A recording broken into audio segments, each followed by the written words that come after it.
at may sakit pa rin ang Angel Songbird na si Regine Velasquez Alcacid. Kaya hindi pa matiyak kung kailan itutuloy ang kanyang free concert.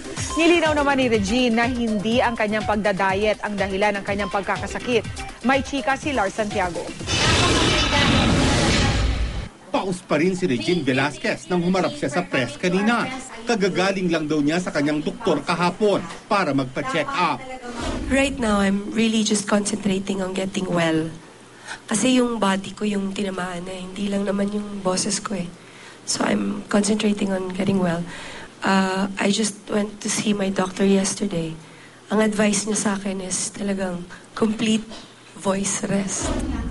Itinanggi rin ni Regine na ang pagdadayet niya ang dahilan ng kanyang pagkakasakit.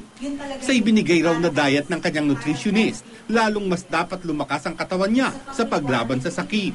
When I stopped the diet, tsaka ako na-hit ng virus talaga.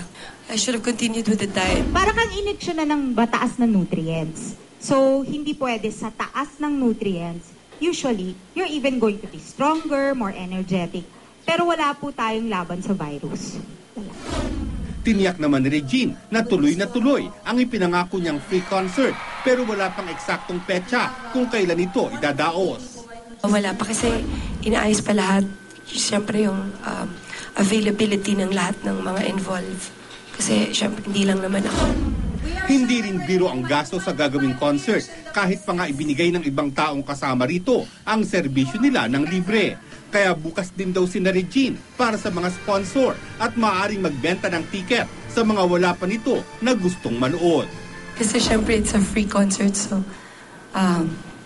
meron, like the orchestra, hindi mo naman pwedeng ilibre yun.